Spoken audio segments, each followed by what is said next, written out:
Hi, Hey everybody. everyone. Welcome to All the Forbidden Things. This is the show where we talk about all the things that we're not talking about or ways that we don't normally talk about them, like at a dinner party.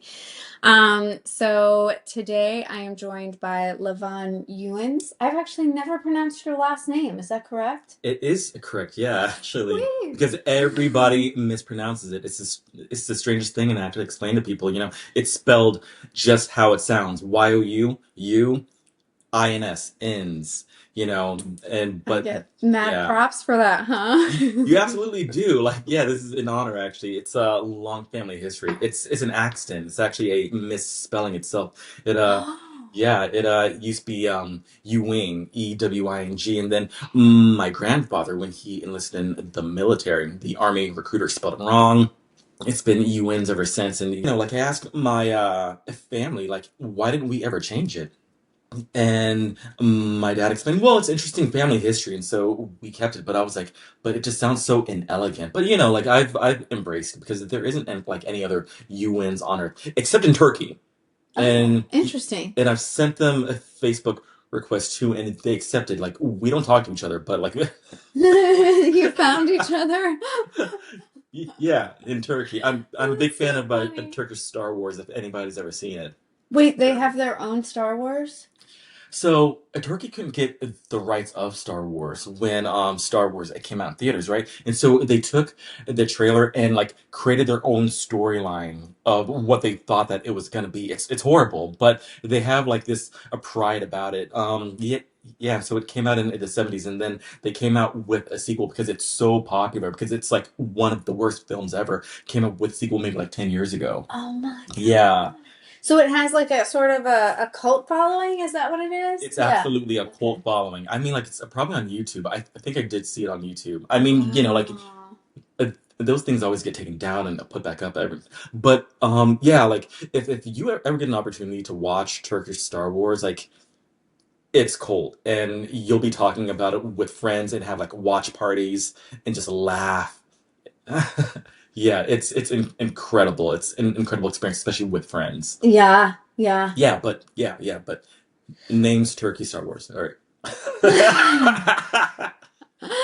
All right, so do you want to explain what we've got going Yeah. on here, And food so wise? I'm half Korean actually, and in our culture, um, I don't know if anybody else knows about mukbang, but it's kind of like an occupation that people do. Like Korea kind of experiences a loneliness epidemic.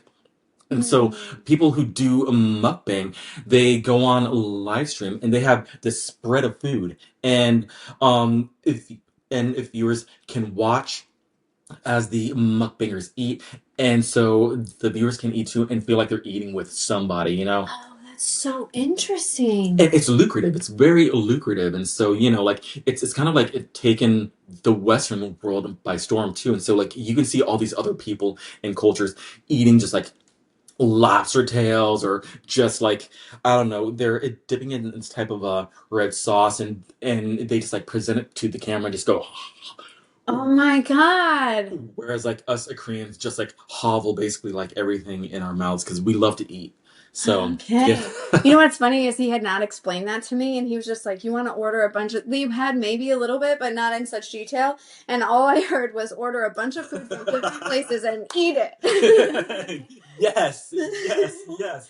Actually, last year, yeah. So, I live in Richmond Hill, Georgia. That's about like 20 minutes outside of Savannah, right? And when the hurricane came last year, our neighborhood got flooded. We couldn't go in or out, and so like none of us could get to our jobs. And so I was stuck in the house all day, and so I put out like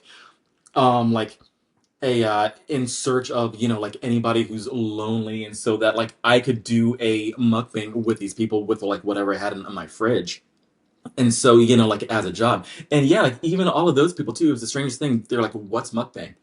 And so I explained it, and every single person was like, well, I mean, I'm not going to like patronize it, but like I want to be a mukbanger myself. It sounds like the best job ever, and it probably is too, because yeah, like um yeah, like this has been going on for like almost a decade now, actually. And I mean, like it's still full steam ahead. It's still like a very like lucrative a career that people do. Like people have like left their like regular 9 to 5 jobs to like be like full-time mukbangers. Okay, but And yeah, they question make is, are great. they like really huge? Like, No, no, really? Oh. no, because I mean, like, it's clean eating in Korea too. Like, Mm. oh my God, Mm. I'm so pissed off, and I feel kind of like an idiot because we're among our spread we're eating sushi too, right? And so like last Monday, my PCP told me that I'm 2 points from getting type 2 diabetes, and so no alcohol, no rice. I gotta exercise more, and I'm like, I'm half Korean, like I can't eat rice. Is like. That's tough. How bad is diabetes? It's 2025, Like I mean, like if I get a foot amputated, I can like replace it with like AI, like a hologram. Oh my God, that's so funny. Yeah, he was kind enough to put himself on the edge again by Yeah. buying one meal. Well, I mean, like, have I been following doctor's orders? You know. Doesn't anyone? So yeah, we have sushi here. We have the bulldog twice spicy chicken ramen. We have the beef and broccoli Chinese. We have what? This is Pork belly. pork belly. And then these like sort of spicy green beans, but they're not that spicy. And then he asked me if I want sushi, and I'm always embarrassed to tell people California rolls. Hardly no.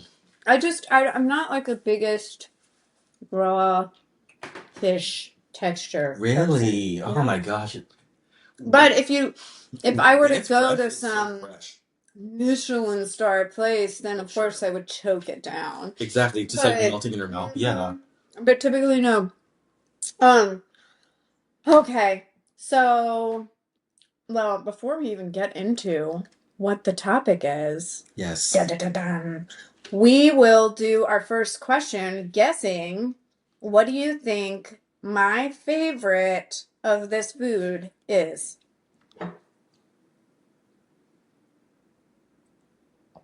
You suggested the Chinese food, but you were like going in hard about the California roll. It has to be the California roll.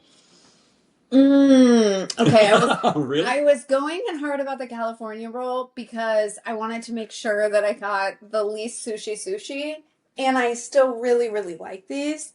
But I think my favorite is maybe the beans Yeah, because really? I don't normally go for green beans, but the way have you tried them yet? I tried one. I was like sneaking one in while And we it were setting wasn't up. your favorite, so now I already have a Well, clue. actually, I was like sneaking in bites of the beef and the pork belly too, and that sauce too, and so maybe it was like muted Okay, for me. all right. Well, Yeah, you like take a bite. it's gratifying. It is. It is. It's nice, It and is good. I do like that there's a lot. something about the texture I like. Hmm. But to be fair, I haven't tried this California roll yet. So, Do you have any allergies? I know that you said that like you couldn't do like um the noodles, like some type of noodles, right? yeah, so I'm gluten free. Hmm. Not by choice. But I can do like rice noodles. I can do Got it. rice type things, but not Mhm. wheat. So, I'm our allergic to avocado, or else, of course, I would have like Mm. a California roll too. But Are no, you allowed to be this close?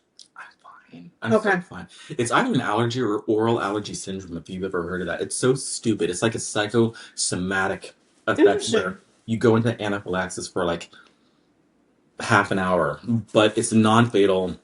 It like has all the symptoms of it. It's a protein and all like fresh fruits and vegetables. Most people who have it, the triggers like apples. Interesting. Yeah, no, but it's always been like avocados and cherries for me. Wow. And so like, yeah, but like once it's cooked or boiled down, and the protein inside it is like broken down, that's when I can eat it. And so, it's like I can have like a cherry pie, but I can't like eat like a bowl of cherries, And avocados, I don't know like what you like to cook avocado, like Yeah. it's always fresh. No. No. Wow. All right. Well, can I guess what yours is? Yes. I think yours is the sushi. It's the pork belly. No, it's the pork Oh, no, belly. I knew that about you. You knew that because I was like, I didn't anything pork belly. and I just decided that you were projecting. All right, well, we are off to a great start. No, yeah. I'm crazy about a pork belly, but it's Yeah, a that's strange true. thing. And you demanded that I demanded when it. we yes, and I still didn't think Mhm. about it. And like it's I mean like I'm a glutton for punishment too, pun intended. Meh. No, but whenever I eat a pork belly, it feels like my entire like immune system just dies for hours. And It I is. It's and it's very filling. yeah, but I I just like that feel feeling like too. yeah, it's like everything is like going haywire and like you have to lay down and take a nap and just like write it out. Meat sweats. Yeah, right. Exactly, but I'm like worth it. It's I love pork belly so It's a much. satisfying pain. Oh my God, it's the most satisfying like texture, the Mm, spicy. abrasiveness of the collagen, and like paired with the actual meat. Mm. Oh my God, it's the best thing ever. I like the texture and the saltiness. Yes. Mm. All right, Okay, it's it's time. time. It's time. So we're gonna introduce the topic. So Lavon has a stutter. As you heard when I was talking about the pork belly, Yeah, but it only popped up right then. it's it's a conditional. It's an anxiety-based speech impediment, and I mean, sure, it's a conditional with anxiety, but sometimes also. Like if I'm saying like B's, P's, and hard G's, especially words that start with them, if it's in the middle or the end of a word, I'm fine. But if there's a word that starts with like a B or a D, hard G, like anything like that, it's really hard, especially when it's somebody who I'm trying to make an impression on, because again, it's anxiety based. Mm. And so I tell people that I just accepted a role as the DEI chair of the Bryan County Democratic Committee.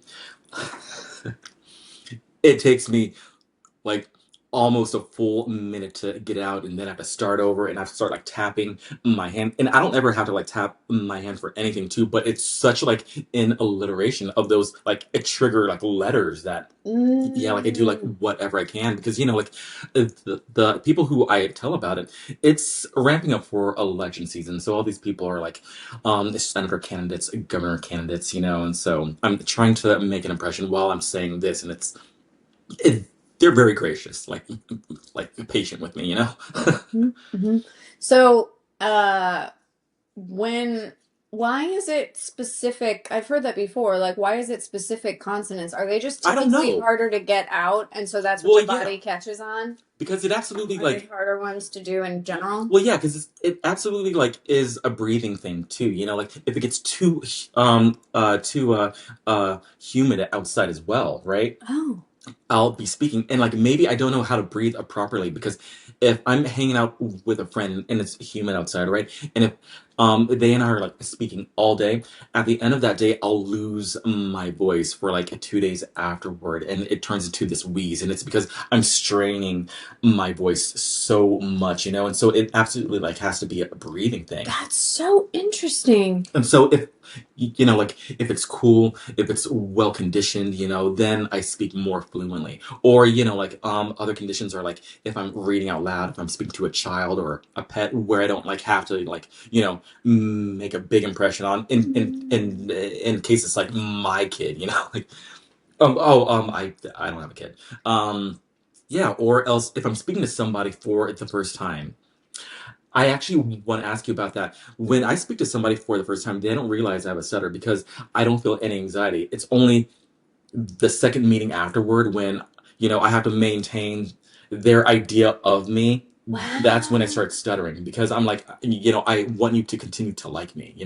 That's so interesting because I mean, it makes me realize that that's a thing that people do. Like, I'm trying to think of like Hmm. that. Is that how I approach people? I mean, surely I have that as well. It's kind of like when people say that they've released a book and they're worried about the Oh, second one. mhm. But I never thought about the second impression thing. Um, I It's so much more powerful than a first impression, in my opinion. yeah, Yeah. that's interesting. Yeah, because everybody hates rejection. It's so Yeah. painful, yeah. Yeah. Okay, let's start with your Yeah. first question to me. And so that is Well, we've the kind of been segue. talking about it. Yeah, so that is the segue to my first question of when did you even realize that I had a stutter? Hmm. It was not the first time. Mm-hmm. And I wouldn't I wouldn't be able to be like, oh, it was the second time or the I just noticed it once in a while. Um Maybe along the way, but I didn't even until we even like talked about how you'd be interested in talking about it, or when we've had like longer conversations about something kind of like deeper important that we're still developing a rapport, right, as one does, then I'd noticed it more, or when there's like maybe other people around too, but I didn't it's so funny that one doesn't often register things as much as the person themselves. Right. Well, I mean, And yeah, yeah. so there's probably been a few times, but more like I mean, it's also now kind that of I like know I too, can right? hear it, but Mm-hmm. but there were plenty of other times it wasn't ever like I clocked you as someone that has a stutter. Right. Because I mean, like, Mm-hmm. I think also like some people they just mistake it as me like trying to find words or like me Mm-hmm. tripping over words because I have that affect. Mm-hmm. Yeah, they didn't know that it was something that was actually like a clinical and diagnosable. You Yeah, know. it sounds like you're like a thoughtful kind of way of doing it. Has it have you like made I don't know. Have you taken a position, like when you present, have you tried to make sure that it comes across more thoughtful in micro expressions, or have you adjusted somehow around it at all? Not really. I Mm-hmm. actually tried masking it, and it's kind of humiliating for me. You know, like when I introduce myself and I try saying my name, Mm-hmm. people clock it when I say M's too. Like sometimes I like drag out the M, Mm-hmm. and that's when the people are clocking. That's not normal, you know? Mm-hmm. Yeah, but you know, when I introduce myself and I say my name is Lavon, I get caught on my name too, yeah, my Mm-hmm. actual name, and it's so weird because I should be used to saying it, you know? Well, it's a But lot of M and N. and so I stop for a second to say, "Oh my God, I'm sorry, I can't talk at all today," and Mm. and basically like 9 times out of 10 people are like, oh, it's okay, yeah, like I'm stressed out too, and I don't know if they're clocking that I have a stutter or if they're like, oh yeah, he is just tired and he's getting his thoughts together, you know. Mm-hmm. But like as I continue to speak, you know, the M's, the drag out M's, the hard B's, the hard G's, if it's humid outside, if there are like other sounds around too that will trip me up, you know, that's when they're like, oh gotcha, okay, like okay, so I need to adjust and like accommodate him somehow because yeah, like the other condition is that if I'm like speaking and there's like if there's a noise that isn't a part of the conversation that is like not to the rhythm of like as I'm speaking, that will trip me up as well, you know, because then I'll start focusing on like that sound and I can't think and then Mm. it'll trip me up and I'll get anxious. And I mean, an example of that, okay, so like for anybody who's political, do you remember the last debates when Trump was speaking over Biden. See, there we go. Mm-hmm. When Trump kept on speaking over then President Biden. Yeah. So and so President Biden has a speech impediment. He also stutters too. And so every time that Trump was like speaking over him, he was trying to trip him up so that he would stutter too. It's a tactic that nobody else realized except for other people who stutter, you know? Mm-hmm. And so when we were watching it, all of us like uh collectively went that isn't beyond him because I mean like we had seen him, you know, make fun of the journalist who had the physical disability Yeah. with his arm, you know. Yeah, but I mean like I don't want to like get like deep into politics like just yet, but yeah, but I have a story. Yeah, but I'm sorry, what were we talking about? No, no, that I mean all of that, honestly. And I was asking if there were things that you do to sort of like like you were saying, kind of mask it. Oh yeah, yeah. I mean, like Yeah, I talk it away, but like I don't think it fools anybody. yeah, Really, yeah. yeah, Well, I don't know. It might have worked on me a couple times, yeah. like earlier on. Yeah, if it was a bit of a shorter conversation, we just saw each other in passing a little bit, and you said something, and maybe it happened like once in the conversation or And something. you're like, oh, Yeah, yeah, yeah. yeah, yeah. Um, He's fine. yeah. Um, okay, I'm going to make this up on the fly. This is because we always prep our questions ahead of time. I want to know, do you think that it makes me think any type of way about you that I wouldn't about somebody else? I mean, maybe, I think everybody wants to be an ally and everybody wants to be a good person to accommodate anyone's struggle, be it disability or like anything else. And so I always think that somebody has that consideration to accommodate on on reserve, no matter how conscious or subconscious. I Mm-hmm. mean, like taking that, it's a kind of polarized how, in my experience, how people engage my speech impediment. Half of the people, they take the time for me to complete what I'm trying to say. Other people say will try to complete my statement or me. And I mean, if there is an idea out there that you never finish a stutterer's sentences, but for me, it's actually helpful because I mean, for me,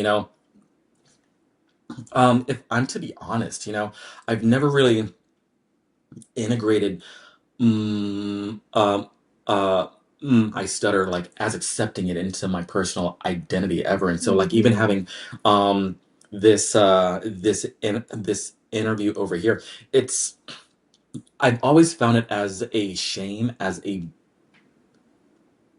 burden actually. And so Mm-hmm. I mean like after like th- this interview, I probably won't even watch this if if if you. And so to go back to it, when people try to finish my sentences, I'm like, you're actually helping me too because I notice it, and I mean, like it inconveniences me probably more than it inconveniences anybody else, and so Mm-hmm. I would rather like get over that hill as quickly as I can, Yeah, that makes sense. Like, just let's get this out of the way. You know what I'm trying to Exactly. say. Yeah, Yeah. yeah, exactly. Yeah, that's interesting. Um, I would say whenever anybody, this is true of like when somebody hasn't mastered a language. I had this when I was in Paris. Oh, I especially would in have, Paris. yeah, I want to hear this story. yeah, so I spoke probably like an 8-year-old child, and I could not write at the level of an 8-year-old child in terms of what my vocabulary was. And I would just come up with something poetic if I couldn't remember the verb conjugation or whatever. And people would speak to me, and on some level, I was coming across like I was a native speaker who was at their level of eloquence. In other times, there would be something I would say that I'm sure people automatically think, They'd be like, oh, you're not as intelligent, or you're not as put together, or you're not as blah blah blah blah blah. oh yeah. There's this idea that your speech is sort of connected to something in your mind, and I know that that's not true. So I don't know if other people receive you that way or not, if it's similar to the language thing, It happens but once in a blue moon. yeah, but I'm very aware that that's not the case. So it wouldn't cross my mind to think, oh, he doesn't have as much going on in here because it's not coming out here as eloquently. And so I think there is a level where I sort of empathize with feeling stuck, or like something's not coming out the way that I want, or I'm not presenting the way that I want. And so I don't know. I just like want to give, I don't, I guess I make an effort not to be ashamed for you or something. I'm like, Right. oh, this is fine. Just take your time. Like, whereas I think sometimes people finish sentences either if they're a little bit controlling, or because there's something in them that I don't want to call it pity, but there's a part of them, an empathy or a fear that like they wouldn't want to I be in think that so. situation. I think So they're so. like trying to save it and they I like want think to help you save that's it. face. And, so there's this like, everybody kind of, they think you want out of it and they want to Absolutely. help out of it, I genuinely think that's it too. The saying that, I mean, like, there is the assumption that there isn't a lot of going on. Um, that does happen like every once in a blue moon, and those are the times when like I'm stuttering really bad when I can't get any word into edgewise, and I'm at a club or something, and I'm trying to speak to Hmm. somebody, and like I'm trying to like shorten my sentences or like, and so people will think that I have like an intellectual disability because how I explain things like is capped, but it's only because I'm like trying to be like very a quick because I'm struggling that badly paired with that stutter too. Yeah, like some people may think that I have a disability. Like I know that they're having people like later on, who have seen me like years later in passing, then like slowly gotten to know me. They'll actually like um admit like, hey, like when I first met you, yeah, like I absolutely thought that you had like an intellectual disability or something, but you're actually like smarter than most people. And like not tooting my own horn at all, because I think that may be like um uh, a misjudgment of my character because of my speech impediment too. Like I think that because people hear my speech impediment, but see like again how like put together I am, and that I have goals, and how social I am too.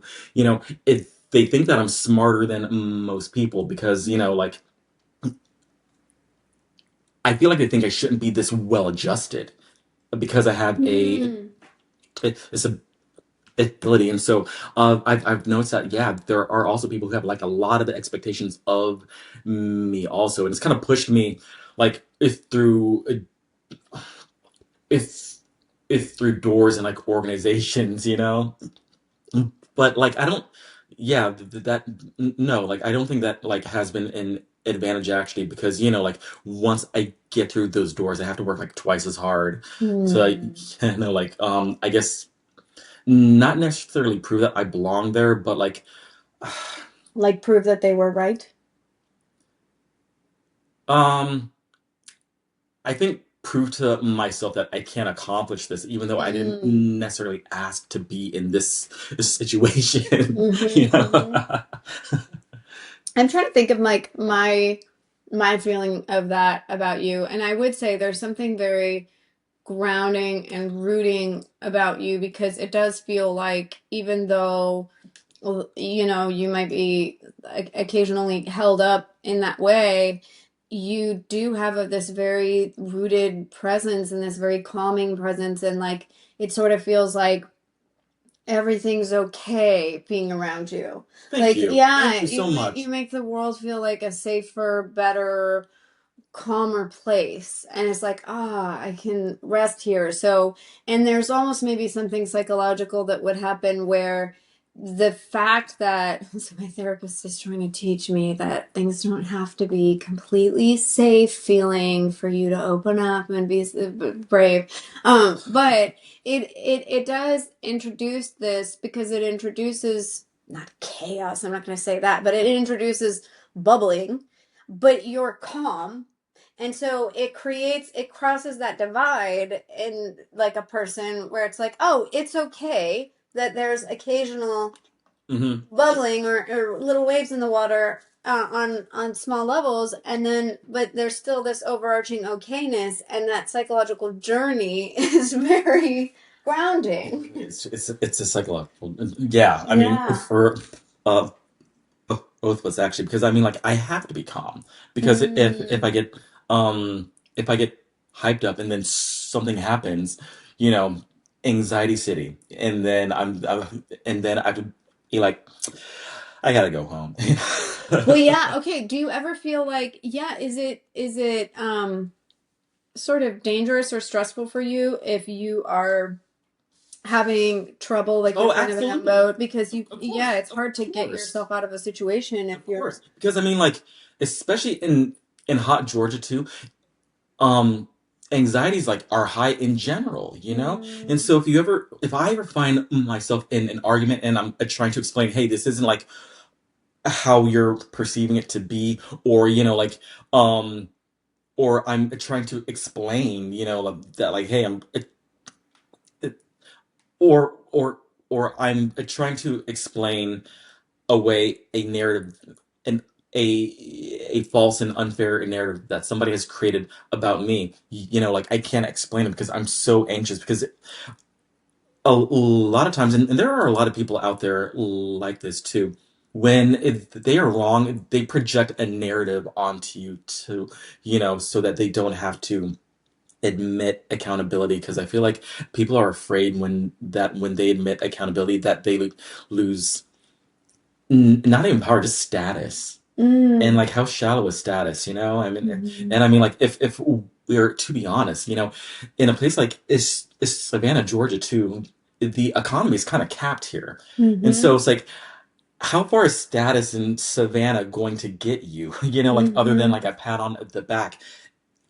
Yeah. mhm, See, and so I mean, like, I see a lot of people, because I do a lot in the like nonprofit sector and kind of have a foot in the door in the political sector too. I'm not afraid to speak in the political sector, at least, mhm, Um, yeah, and I see a lot of clout chasers, and they see me, who like calls a lot of people out, and them to task over actions that they've taken, promises that they've made, icing people out who actually care about it doing is something, and these people genuinely will like create false narratives about you to ruin your reputation. But it's like, I mean, I can get it back, because Savannah's such a small city. It's a by proxy town. If everybody doesn't know everybody, they know everybody through somebody else. And mhm, so you're eventually going to get to the people who they speak to and explain this situation here. And I've been in a good handful of situations where that has happened.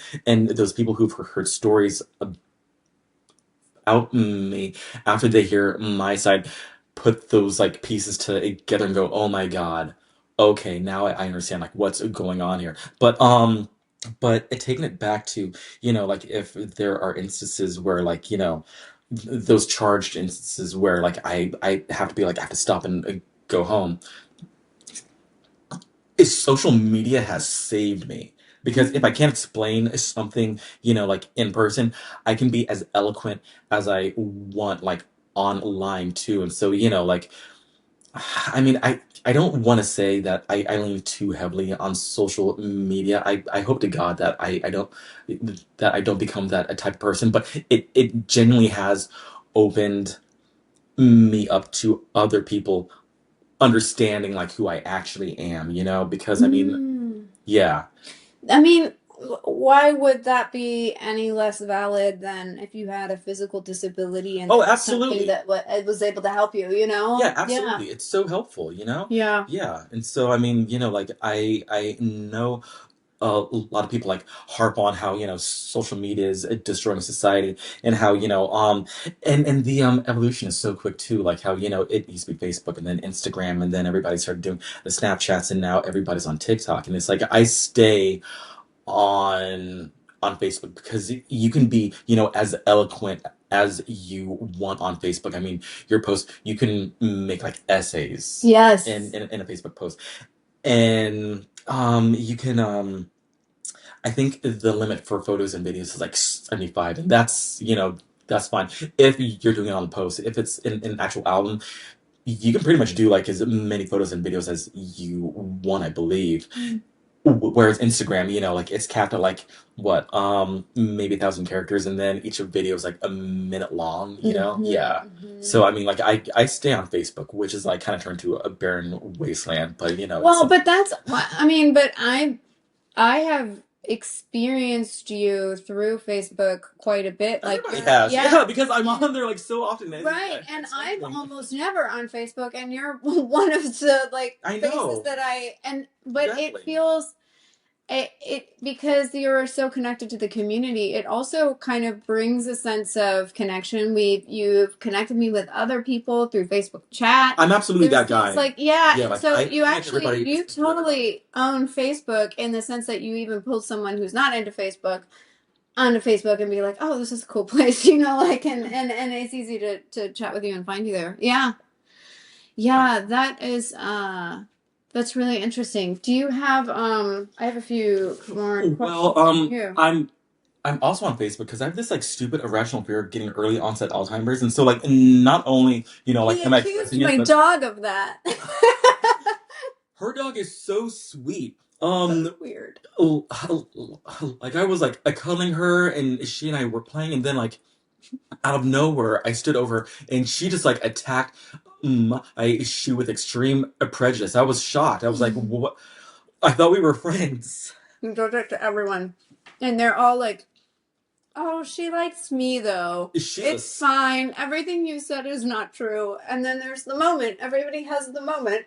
She's like a classy Southern debutante that will like just like slap you out of nowhere She because loses you're her like, shit.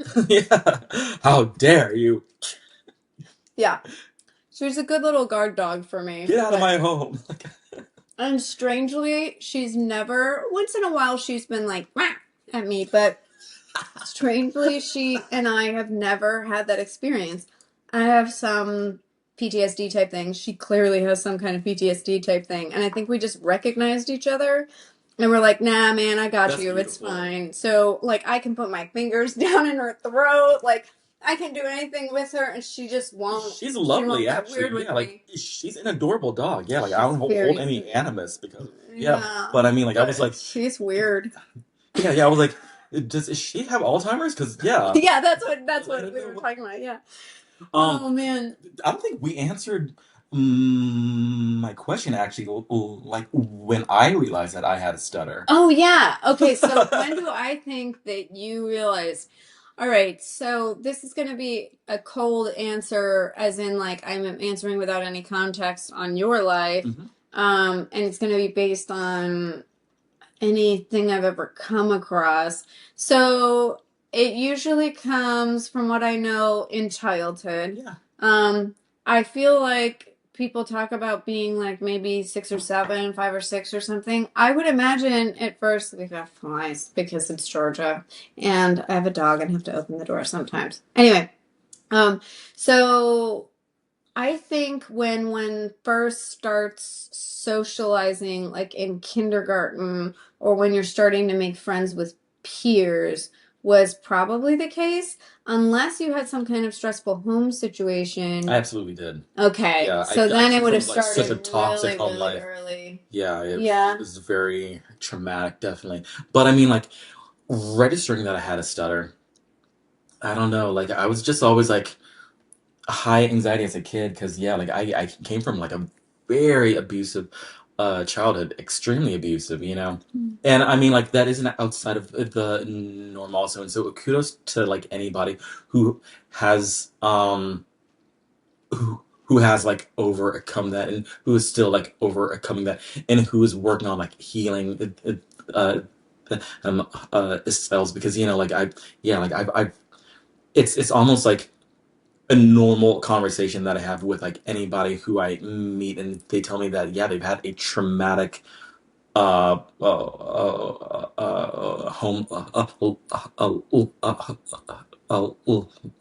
it's shocking. Mm-hmm. Yeah, so um that's probably like where if not came from, that's where it probably like became salient and like maintained So, like around what age? throughout adulthood. Oh, like I'm sure that people talked about it, but it didn't really like my memory of it actually like accepting, acknowledging that okay, I have a speech impediment. It was in the first grade, and I was in class, and the speech a therapist she walked over to my desk in class one day, and I remember it so vividly. Her name was Miss Riley, and just a good person. Um, she crouched down to my desk and like introduced herself, and she told me, hey, like I'm Miss Riley, I'm the speech therapist here, and I And I mean, like, I'm sure I knew, like when she introduced herself, like why she was speaking to me, because yeah, like I'm sure that like I acknowledged that I had a stutter, but like peripherally, I don't think anybody like ever like really made fun of me because all of us were like kids and confused. Mm-hmm. And so she said, so, your teacher told me that, yeah, like you have a stutter. And so, like I'm going to take you into my office like for an hour, like half an hour. And then all of us are going to, like help you out of it. And I was like, great. That sounds like a lot of fun. Excuse me. And so, yeah, like that was the first like, interaction I had where I realized, okay. And so this is something that like, that sets me apart from everybody else. Mm. Yeah. And do your parents have they ever spoken to you about the fact that it was like really early on when you first started talking, or do you We just know don't when it talk about it. first? Yeah, because I Okay, mean, like, so you it's don't so even normal to know them. when it first started. You No, don't even no, know. it was Yeah. so, yeah, yeah. Mm-hmm. Yeah, that's interesting. And then what did they like? Did you have training or something Oh, yeah. through? How did that go? I mean, it was just like talking exercises. Uh-huh. And I think a lot of speech therapists, they still focus on the physical aspect of it, of, hey, s- say this word fluently, and now say this sentence fluently, and now let's have a conversation, and you try not to stutter, or you know breathing exercises, things like that. When again, it's anxiety based, it's trauma Yeah. based. Focus on the psychological aspect, and yeah, like I'm so sure that if somebody noticed, like, um all the abuse that was going on at home, Mm. and said, hey, like, like he needs to go to a child a psychologist, or or CPS has to be called. Well, I mean, like, I don't know, because I don't know how the CPS system is. I hear it's a horror story for the kids, like, yeah, badly. Yeah, but if I'd gotten help on that front, I guarantee you that I would not have a stutter today. Wow. I wonder, do you think today, do you know if they are, because most mental health professionals are more, in general, I think people are more aware of the effects of trauma and psychology on Yeah, certain things. Do you think that it was a little bit of a matter of the times as well, and that like it kids absolutely. today may Yeah, I get think more of so. that psychological Right. support? Yeah, yeah. I think it's a lot better now because, oh my God, I have a long story for you. So I couldn't get into my major in college. Oh. So I was at Georgia Southern University at the Armstrong campus in Savannah, Georgia, for the past 2 years, right? And I was trying to get to the cardiovascular interventional science program over there. And so for the first year, I didn't realize that I had to submit my application for it until maybe like a month after it was due. But it's like such a niche program that, like, I was told, if you get an interview with the dean of the department, then, like, you have a shot of it getting it anyway. And so I did, and I was calling her over the phone. It was during the Savannah TED Talk event that they were doing over there. And so I was speaking to her over the phone, and it was like 2 days after the last day of finals. And so I was still like high anxiety, and it was hot Mm. outside. And, yeah, like I was stuttering over the phone. And so she told me that, like, yeah, it was too late. And then I was speaking to my advisor, and she told me that, like, okay, under the table, it was really about your speech impediment. I feel like, anyway, like it was Mm. implied, like heavily implied, that that's why. And so I tried submitting my application again the next year, you know, and yeah, I had my interview. I had to do a presentation on cardiovascular interventional science, and that's where, like, you're placing catheters into people's hearts and like arteries, in case they have like blood clots and everything. Um, And so I did my presentation on that, and I got, the email like a week later that I didn't get in. So I asked for a meeting with my interviewers as well as the dean, and they told me, because of your speech impediment, you can't get into this program. It's absolutely ableist. It's absolutely illegal. So I mean, like I could have taken them to court, but the fact of the matter is, and I don't know if I was being stubborn, you know. Uh, they told me that like, I'll be uh working on a team, and if there will be patients who like come into the ER. They're called train wrecks who are like seconds from dying. If all of us are like operating on this patient and I start blocking, it's what excuse me, it's called when you're stuck on a word. It's every second counts. And Hmm. so yeah, and so um should anything happen to that patient because I'm blocking during this like high anxiety situation as I'm speaking to a team, that could cause that person, if their life. And we had built a rapport, such a rapport at the time that they knew that that would be something that I could never live down to. Again, I don't know if I was being stubborn to pursue it, but if they had told me, like in the same meeting, because like I poured so much into cardiovascular and interventional science, so much so that it became such a significant part of my identity. To have, the one entity who could validate that, say, no, this is not you. Oh my God, it tore me up so bad. Like actually thinking about it, I'm like, it choked me up a little bit. That's a place I never want to be again, just mentally and emotionally. Well, they told me that Georgia Southern University, it has a speech and therapy center that's free. I forgot what it's called, and so they told me, to look into that also.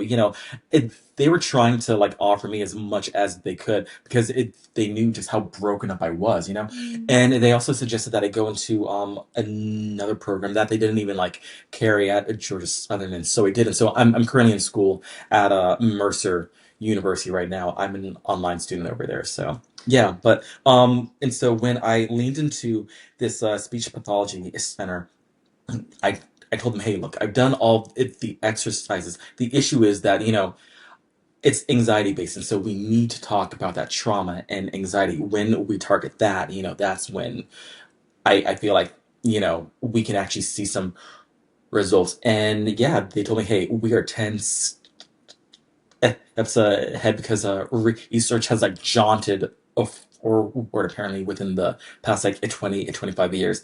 And especially, like it's pertinent because the statistics say that 1 out of 10 people are stutterers. Oh, wow. Yeah, and I'm like, where are we? Well, okay, like how many stutterers other than me do you know? I know maybe like two others. Yeah, I think when I was a kid, there was a kid or two at school. I mean, you sometimes hear of like there's the childhood stutterers, Mhm. right? And then there are people who carry it into adulthood. And I would imagine there are probably different reasons. It's not just like you didn't work hard enough at Right, it, yeah. right? Like so but You didn't yeah. say enough sentences. Like, Yes. Oh man. So, but yeah, I think that, but as an adult, not as much. But I also wonder if people typically isolate. You put yourself out there, you meet people, you talk anyway, you socialize. So gotta, it might be also that people, I don't have any close friends who are, but it might be that people around don't, they're more introverted. I think so. I think so, I'm I'm the only stutterer I know who like hasn't either crashed out or is just like a very quiet person. Crushed out? What do you mean by that? I know a lot of stutterers who like, okay, this is, oh my gosh, I don't want to like talk about, like people, but I know people who are stutterers and I have so much empathy for them because I understand like how hard it is. Um, okay, in my world, there are two types of people. There are people who lead life by the things that have happened to them, Mhm. and there are people who lead life by the things that they want. Like I'm a person who of course I'm motivated by the things that I want. I have so many goals in life. I know people who have stutters who have gone into addiction and they're in and out of jail because of like how hard life is, and how yeah, and so that's what I mean by crashing out. It's just, it's saying, what, I've tried as hard as I can. Like I've got this thing that has hindered every aspect of my life, and I'm exhausted. People are Mm-hmm. unkind, and I'm exhausted. And so, you know what? I'm going to do everything I can to self medicate and just not feel that pain. Mm-hmm. And it leads them to like even worse outcomes. Mm-hmm. And I feel like, yeah, that easily could have been me at any one time, like, yeah, like you absolutely have those 3 thoughts where you're just like, I'm never going to get into a lifelong fulfilling relationship. I'm never going to, if I do hold down a job, it's not like I can maintain it or get a promotion. Someday I'm going to live under a bridge. Um, Having a disability in a first world country is really like being in a third world country. It really is, because you have to fight not even twice as hard. You have to fight every single day, um, just to be seen as somebody worthy uh, of having an equal shot.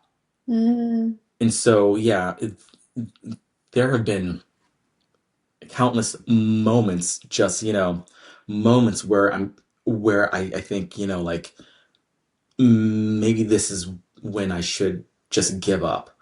And I haven't yet. And like when I think about homeless people, like I think, or I mean like addicts or anybody who's just like, who is in a position in life that they weren't at like 10 years ago, like an Mm-hmm. even worse position, and they don't have any fight in them left. They don't want to ask for help. They take actions because they don't think that the consequences like mean anything, because they don't think that they mean anything, and I'm always thinking like, you, you know I'm always projecting, like, yeah, those moments I had, and I always think, what was their moment? Mm-hmm. Was it that a person said something, or were they denied access to something that they were well entitled to? You know, um, and so I mean, I don't know if you see, but like how I'm always like hyping people up. I Mm-hmm. never want my legacy within the stories of everything that I've ever done in life. You know, I don't want any action I take to be, I was that one thing that made that person crash out. Yeah. No, I'm thinking, I was I'm just always thinking, actively going to be you're the the opposite of one that. person that makes someone feel in a moment that they really deserve to try. Yeah. Yeah, and like maybe if they're at that edge too, maybe I can at least give them a few steps back. Mm, yeah, I feel that from you. Yeah. It's interesting. I want to talk about the fact that do you, well, I'll take a guess at this. If the stigma has how you feel about like there are so many things these days that are accommodated for or championed or get you on the front of a magazine or all of these different things. And then there are a few that are still like have this stigma around them that is more shameful or at What? least people think is embarrassing. So question is, do you feel like you're not a protected group when there are a lot of other protected groups? There's like diversity and inclusion initiatives, and I think Oh yeah, diversity people inclusion with initiative. disabilities are far behind on that front anyway.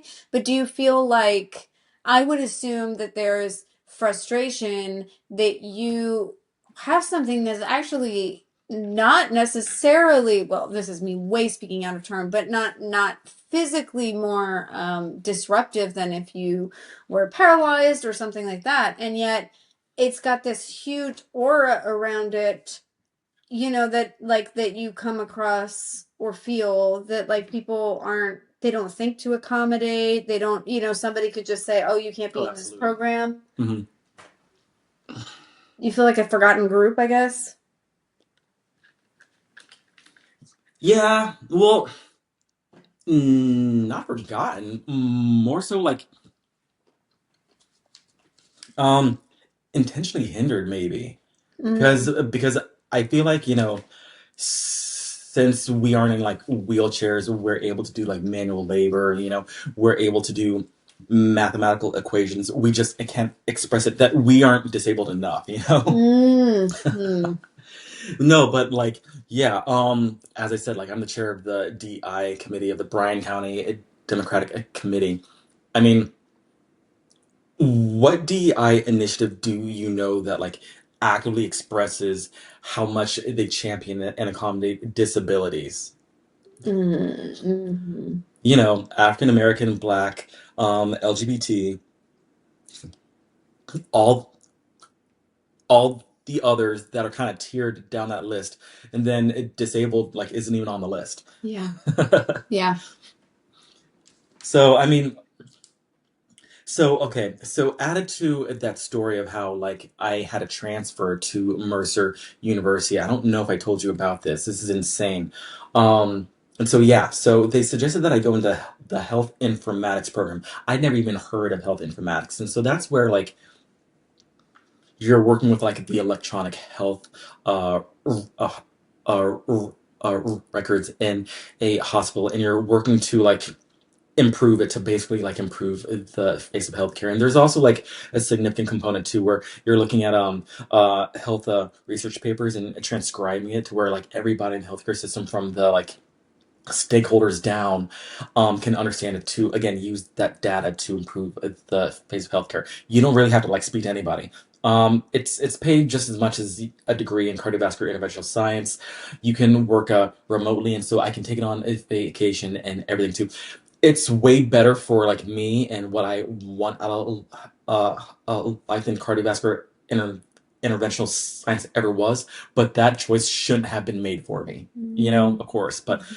so so yeah, like as I said, they don't have that program at at Southern, but they do have it at Mercer University. And so Georgia Southern University is a private institution. I had the Pell Grant, paid my entire tuition, right? Mercer University is a private institution and has a tuition that reflects that. And so Pell only covered like half of the tuition. And so, I was talking to anybody I could, and I was like, hey, how can I pay for this? A friend, uh, I had to organize everything in like a month. I got, a in the time that I got rejected and told about, health informatics, 2 weeks later, that's when I got accepted into Mercer University. Like I was scrambling to find something because I'm actually 37 years old. Genetics. I'm 36. We have great genetics. Hmm. Yeah, but I don't want to be a 40-year-old graduate, And so, I was scrambling to like get in school like as soon as I could. And so I was talking to a couple friends and they told me, well, I mean like you have a stutter, Lavon, and I was like, thanks. You can get the Bud McCall Disability Grant, and I was like, what is that? And they said it's a grant through the Georgia Vocational Rehabilitation Agency, and the Georgia Vocational Rehabilitation Agency is like a state-funded agency that helps disabled people like find and maintain jobs, And so yeah, they have their own grant, and like that covered the last half of the tuition. Thank God, like that's really the only silver lining I've ever experienced for like having a speech impediment, like like Hmm. ever. I'll take it, fine. But I mean, considering the whole like context of that story, like yeah. Hmm. um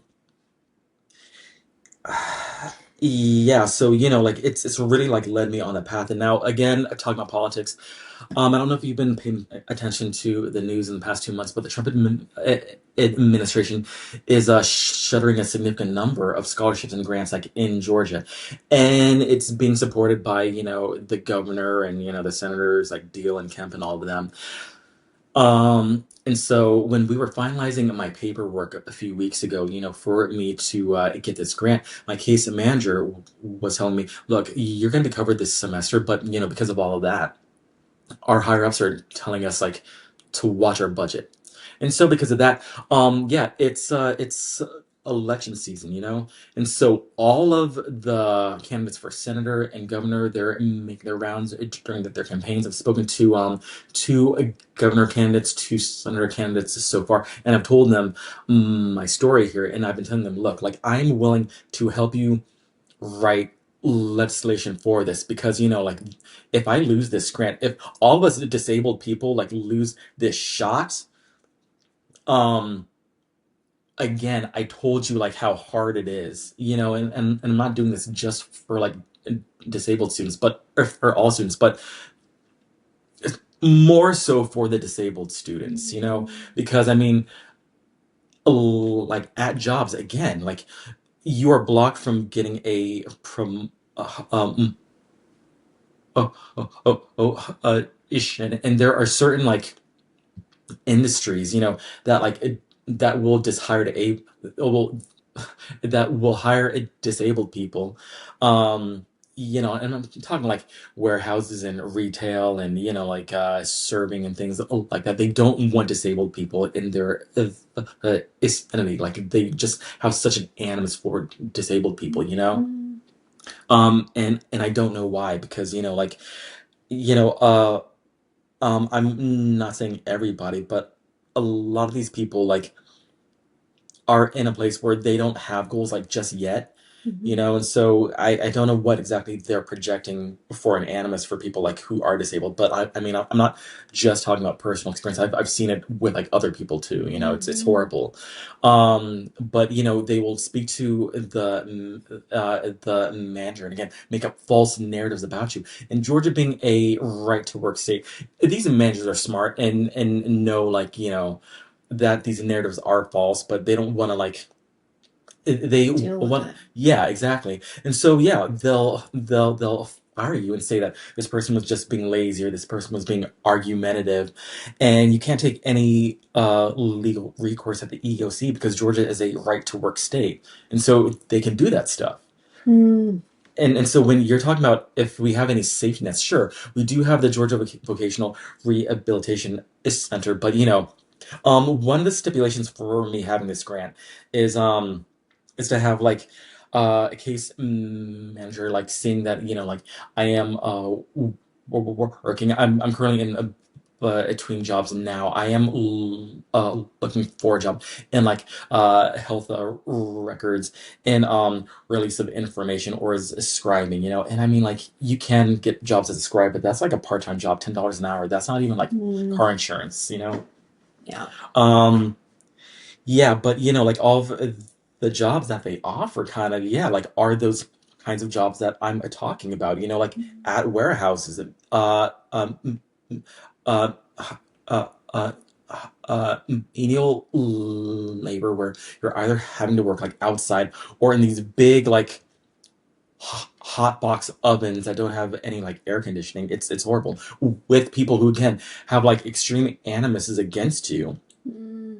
and so yeah, like it just again it goes back to if this grant, um if it shutters, it's going to hurt so many disabled people. And I'm thinking again about how many like homeless disabled people there are, and how you're the how quick that track is of the mental health deterioration once a person is homeless too. Yeah, that's a significant issue. It's horrible, and so yeah, this what I'm dealing with now, it just has a lot of implication.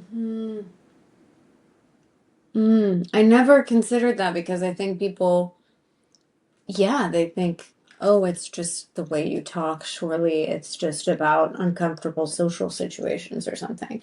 I mean, it was interesting and painful to hear that you uh, think like you have those fears of I won't be in like a fulfilling long-term relationship or won't ever get a promotion or whatever. I mean, on the relational front, I mean, I have, like yeah, I that seems like a 3 a.m. thought, right? and I it really absolutely is think too, that but I that think is that like us. everybody experiences that. Yes, I have that But too. it's like significantly harder for me, because I mean, Hmm. you know, like I'm Black, Korean, and gay on top of like having a speech impediment too. And so, like just having that one more thing where, a prospective romantic prospective romantic partner, is thinking, like what would my family think of me if I brought him home?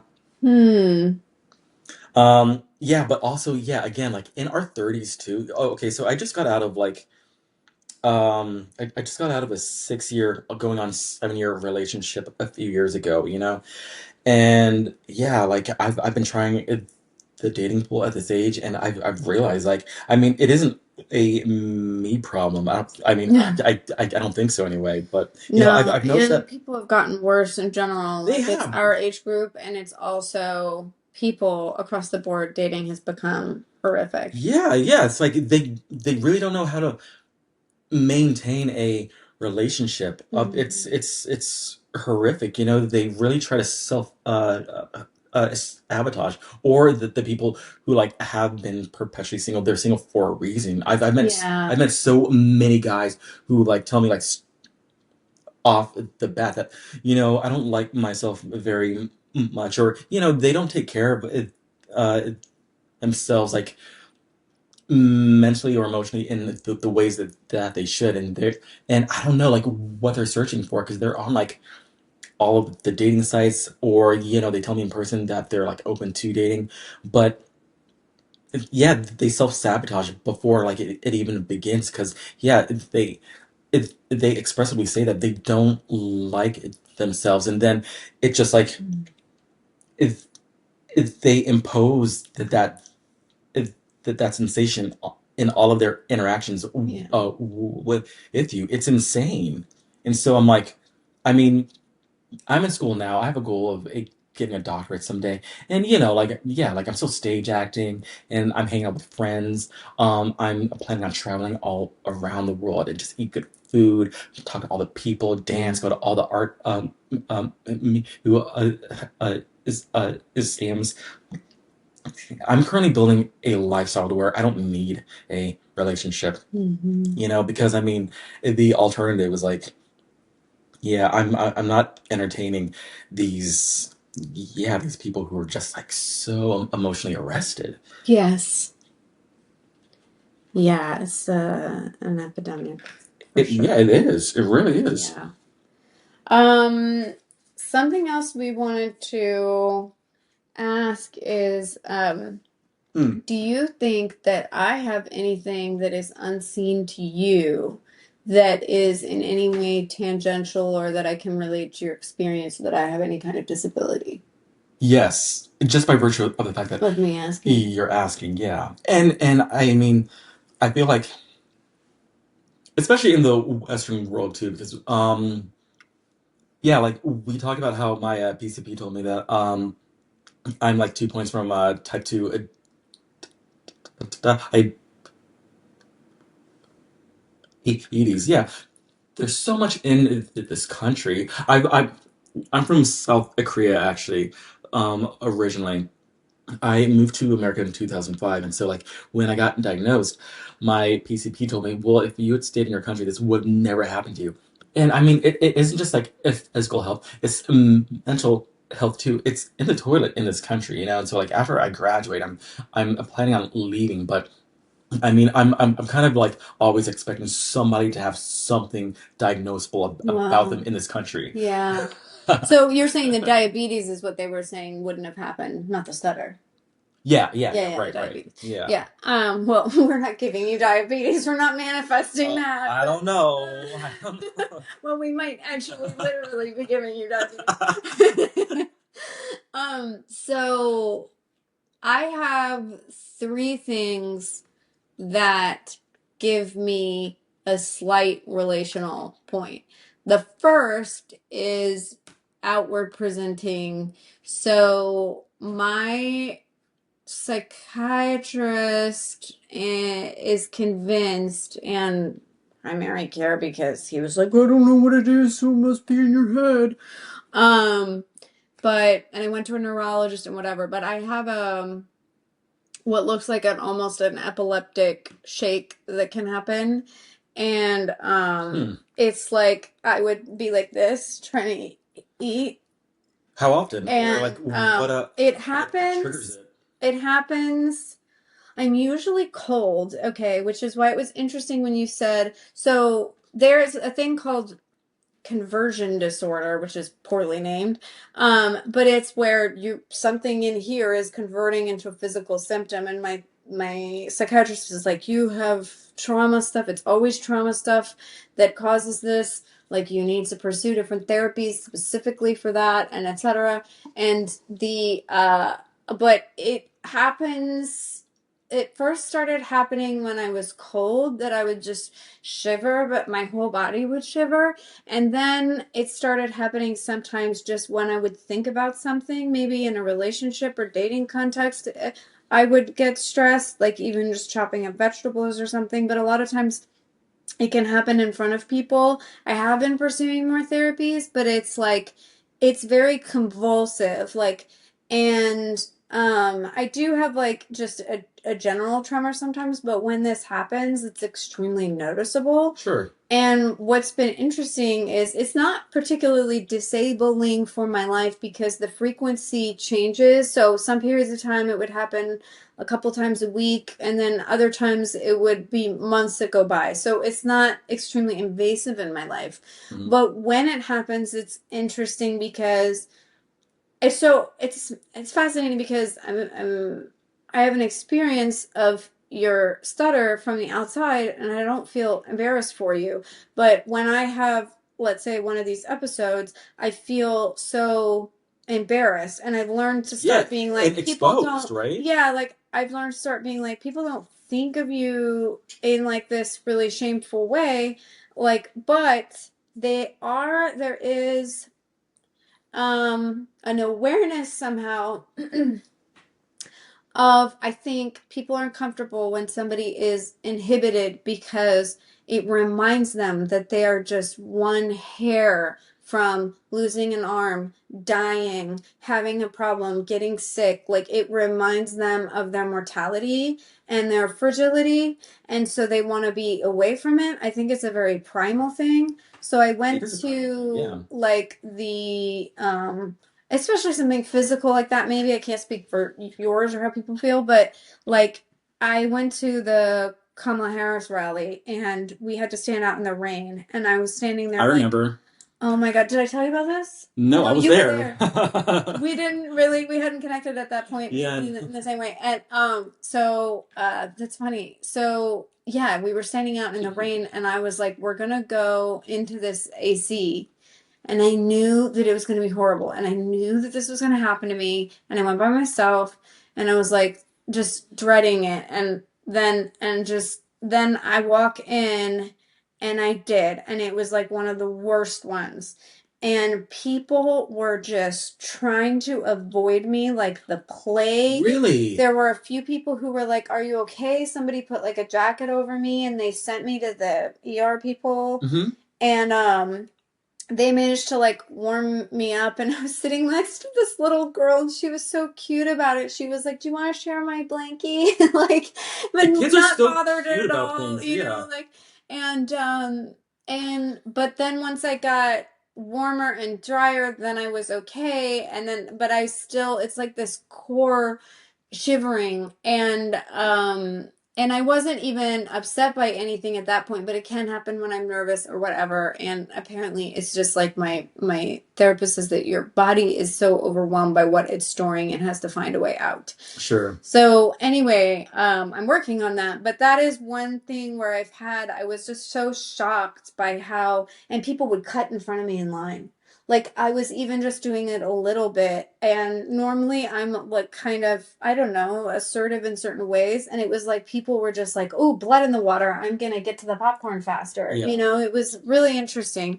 So that's one thing that I Um, that very small thing. And then I have a mental health disorder that I that can be uh personally a little bit crippling at times. It has not visibly interrupted work opportunities. It certainly has maybe found its way into relationships at times, but if I'm seeing somebody who understands or knows how to navigate it, okay.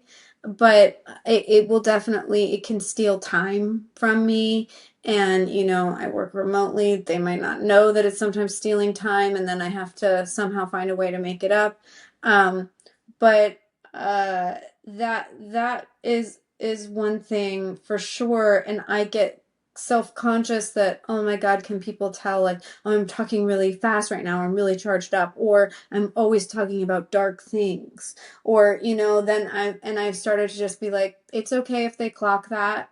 The people that love you. They, like, your closest people know, like, all right, you're kind of a lot right now, Yeah. and that's fine, Talk about dark but things. I it's love like, talking about dark things, actually. Yeah. yeah, this is why I'll I've be like, this started is the podcast. yay, I love this. Yay. But yeah, and it's like, it's for the most part managed. It's not, it's, I'm medicated, like, it's managed, but I it's definitely something where when times have been hard, I get really insecure that, like, oh, I'm going to drive my friends away, or I'm worried that somebody can pick up on it. And then the final thing that's semi-similar is that I have Crohn's disease, which when I had an episode that lasted over a year, and I couldn't work. I've heard of Crohn's. What is it again? So it's an autoimmune disorder where your body sort of attacks your intestinal cells, so it kind of eats at you. Okay. And it just does Oh, things Jesus, it to sounds you. so painful. So yeah, it is, and it's quite debilitating because you don't function normally, um, and uh, and also your gut and your brain are connected, so it would always worsen my mental health stuff. And yeah, I would just, there was a year where I was almost just lying on the couch every day, just lying there. Oh. And so that is interesting that I never, whenever I apply for a job, I've started to put, yes, I have a disability. I always put no. But yeah, because I'm like, surely So, like, they are gonna, I can fool them. yeah, Yeah. and yes, like, they're not if gonna I say necessarily find yes, out. they're gonna be like, no. Well, and they're gonna have a prejudice, yeah. Yeah, Like, yeah, they exactly. can't help it. So, and then they're like, "Oh, what is it? I don't know," So and I started speaking, and then I started stuttering. I don't know, like maybe it's in my head, but I always feel like their eyes like widen just a little bit. They're like, "What have we done?" You know? wait. When what have we done? Like, if somebody hires you? What are you saying? Yeah. Oh. Because I'm awesome in interviews. I'm such a good interviewer. Yeah, I mean, It's I don't that stutter first at all. Like, impression thing. it's the first impression thing. Exactly. And so I use that to my advantage. And then, yeah, like when I get on the job and, I start explaining something, and then, yeah, I block, and then, Yeah. or it could be in my head. I don't know. Yeah. Well, I don't know. I feel like it's so hard because there's also, at some point, it all becomes a sea of, like, you have seen enough micro expressions that you are Right, right that it exactly. happens sometimes, and then it all just becomes a blur, and it becomes an expectation. Well, I mean, that like, this is how you people can are read gonna like body respond. language too, you know? Yeah, Yeah. absolutely. That's the other thing too. Oh my God, I was okay. So, me and I, like, oh, this pork. I want this pork so bad, but it's all like stuck to it. It's Oh, like, I had a hard time with that too. Here, you've got to lean in and use the spoon. you watch this interview like after this, and like twice already. I've been struggling with this No, pork no, as so have I. you've been speaking. Like what? Like yeah, It's I've been like they making never like even facial fully cut expression through and it. yeah, like I've been making like crazy facial expressions and everything. Uh, Yeah, but okay, so talking about like yeah, reading the body language, right? Okay, so I got into an argument with this guy that I've been not okay. He and I dated for a while, but he was just like so problematic and so weird. Nicest guy, but like he was the kind of guy who would like make statements that I knew were untrue, just like facts, just a trivia facts, you know. Mhm. And I mean, like, yeah, we didn't last, but Surprise! yeah, but yeah, but you know, like we would see each other like off and on, throughout years if we wanted to like scratch an itch, you know? Hmm. Yeah, so recently, I mean, like I just asked him, hey, like, you know, there are just a lot of things that you do. Are you autistic? Can you like have you considered it getting tested for autism? And he got so offended. And I mean, like I understand, but I felt like we had built enough of a rapport because we've known each other for like well over 10 years, you know. Hmm. But yeah, like he blew up, and I suppose because you know it like it hit a nerve maybe because other people asked him that yeah I don't know but he like shot back that you know like well like I don't know if you realize this but you have a stutter and you know that is one of the like prime and well the prime like manifestations of like having autism and like every now and again yeah like I do like ask myself do I am I actually autistic? Because, you know, there's certain like foibles that I used to do as a kid, or, you know, like sometimes in social situations, I'll get in arguments that don't need to be arguments. Well, of course, I don't start them and I'll try to like diffuse them, but the other person is like, I don't know, like really like, oh, ethical, but like, you know, it you know, it isn't a frequent or even a common thing, Hmm. but it happens like enough to where I'm like, is it me? Am I doing something wrong here? Am I the problem? You know, and so like I'm always second guessing like if I have autism, and of course I Googled it, and of course the MD was like, yes, you have autism and you have And cancer, brain and cancer. you know, yeah, it's terminal. You have a terminal autism. You gotta get out of your term. You know, it's interesting. My psychiatrist is just so obsessed with the role of trauma, and there's more things coming out about it. But Absolutely. it she says that it has all of these massive reprogramming effects in all these different ways. And I've even had psychologists at my I have a mood disorders issue, and I've even had someone say like I just think you have a trauma like a type of PTSD. But See, yeah, because I mean, like, of it, course, I definitely have PTSD. yeah, and like I certainly have like foibles and eccentricities and stuff. And somebody who is autistic once was like, "Well, it takes one to know one" or something, and I'm like, "No, I think I'm just weird." But Why can't you just be it's weird? yeah. I But regardless of what it's under, you know what's interesting is that autism like is a person. Well, no, I mean, like, socially, I wouldn't care if I had autism. I'd tell everybody that I would have that I had autism, and I would like take it.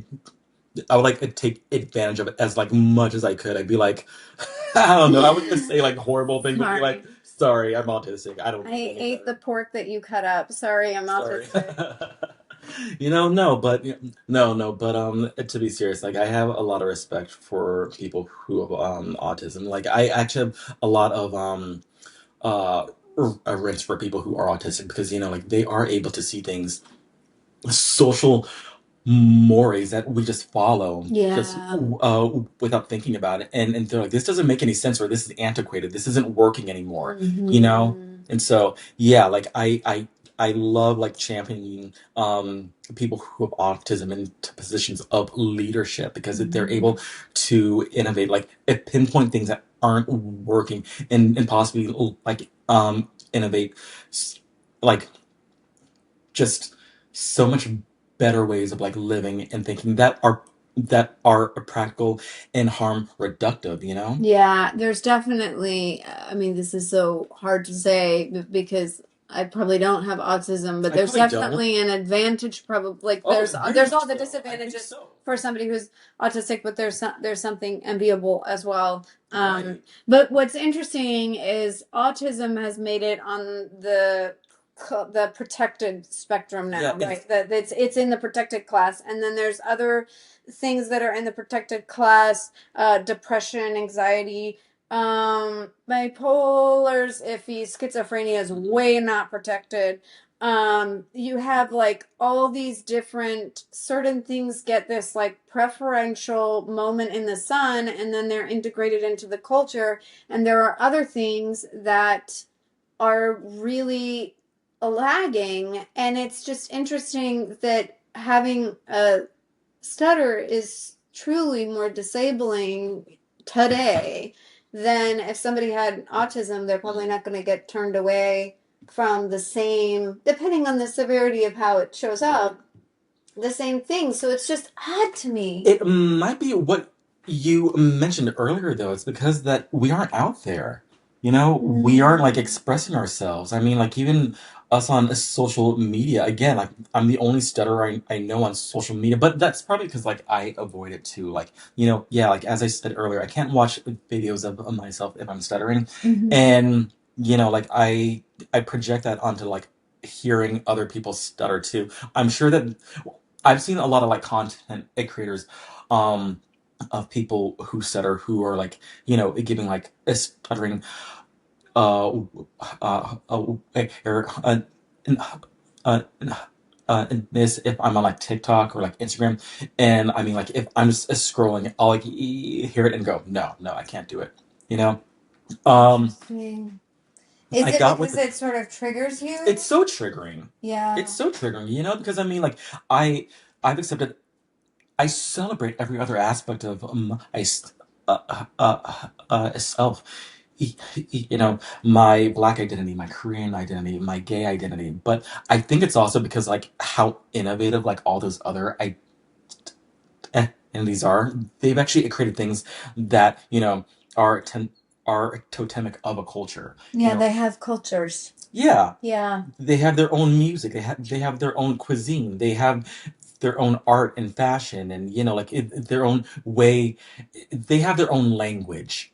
You know, whereas it's ironic how stuttering is it's like adjacent to a language, but we don't have. We are so disparate from one another because of that shame, because of that lack of it's ability. And like that's also another reason why I champion social media too. It's to expose the stutters to like other stutterers, and to show them that you can you you have a choice. You have a lot of choices. It's a big world out there. There are so many options and avenues that you can take, and people will accommodate that. The good people who want to help and who have the resources to help you and to encourage you. They are out there, and they want to help. It feels good to help people. Mhm. And I don't think people um recognize that enough. Not just stutterers, just anybody. I know so many people who like tell me they're in like a bad situation in life, and they tell me I just have a hard time like asking for help. And it's like, why? you Mm. know Everybody knows something that you don't, and if you're not collecting resources, like how can you enjoy everything that this big world has to offer? Well, I wonder if it's because there's a bit of a survival of the fittest thing, like kind of I like mean, I maybe, but at the saw same at time, but if the that's the case, rally then or other things, like where there's a bit of a primal thing where people are like, well, if you can't carry your weight, we'll just kill you off. well, sure, but I mean, like, if that's the case, then why is it there art? Why do people create art if they're trying to Because we like be better than also, one another?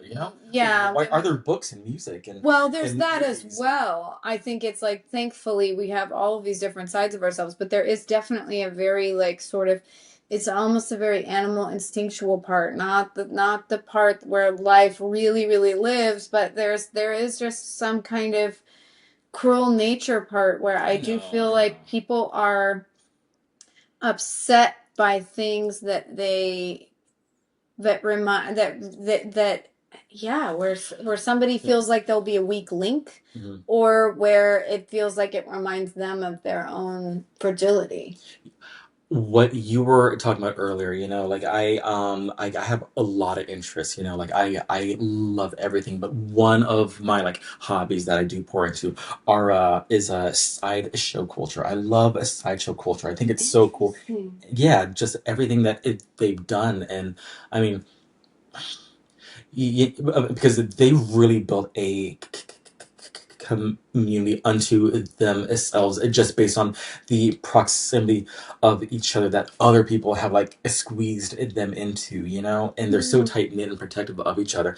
So the owner of the Grayface Museum, his name's Ryan Grayface. I don't know if you've ever been I there. just went there with my brother two It, weekends ago. yeah, that last room of the serial killers.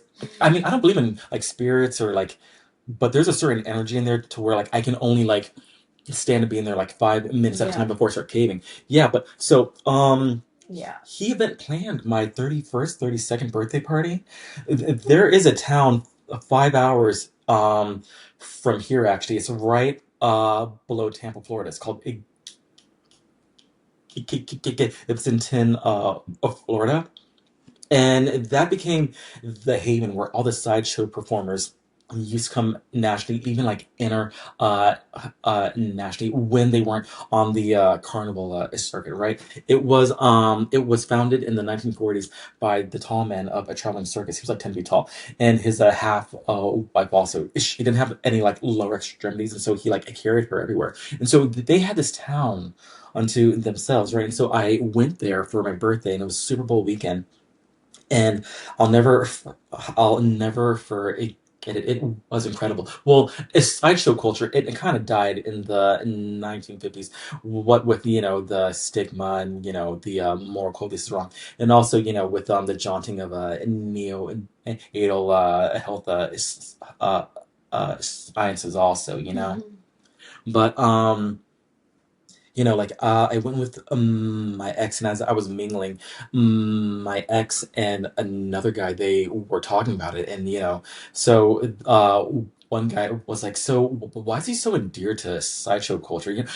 They're very protective of themselves in this town too. Mm. Yeah, it's like a small town. It's got like if three stoplights. They don't have a city council. It's overseen by the sheriff of the town over actually. You know, Oh, wow. but like people stop by there, to visit because they also have this like big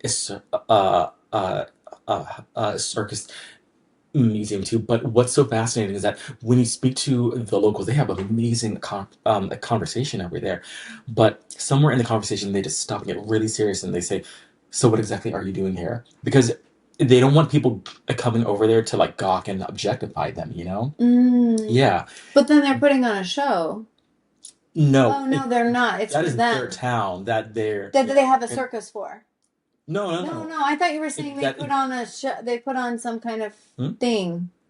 Oh no, they have a Mm. circus museum, but they Oh, had a museum. yeah, but Sorry, I wasn't no, looking no, at no. that. That birthday weekend I went over there. My birthday coincided with the Super Bowl, and so they took me to their like a private organization, a club that had like two open bars, and everybody was like in purple and green and gold and every Oh, very and cool. it was like every single type of person that you could meet to, but all of them were like so like in community with each other. It was incredible, but yeah, so when I was just mingling with everybody over there, just having a good time in my life.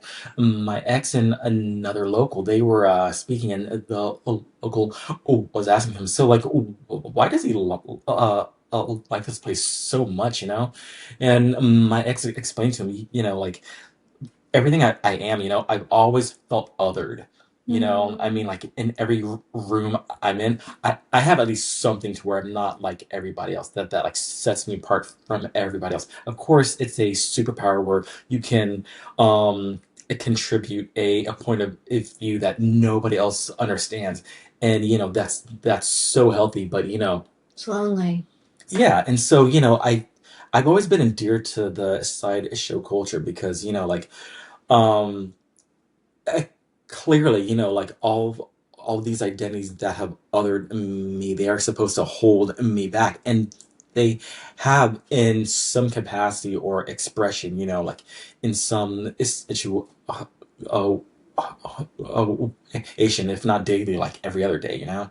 Mhm. Um, and it really resonated with me, you know, like thinking about how like each person in the side show circuit probably felt like that too until they met other people in Mm.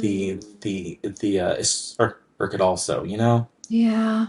You know, it's interesting because it comes to kind of this thought of ownership. I keep thinking about how you were Yeah, saying when you tried to mask it, and I thought, well, from the outside, yeah, because it I isn't would like feel dependent on you to well, have power over it.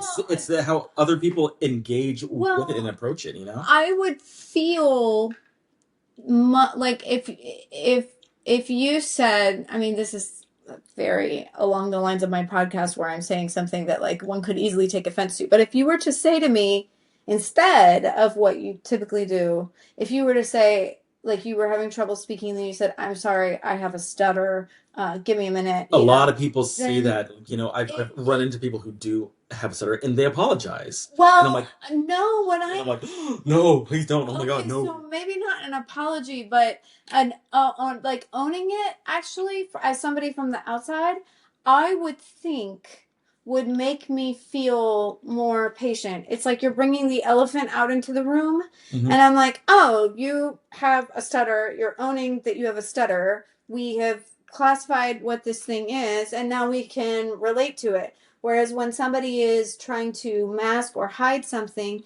it's so much effort on both people's part to deny the reality You know what? And that I am it still in can that be place. interested that I wonder if I there are absolutely am ways in that of place too. admitting it more or where then that it becomes like a more of a confidence that you're setting the tone for how somebody's going to experience you. I don't, I yeah, don't know. Does I mean, have you tried different approaches and do I sound like an asshole? not at all.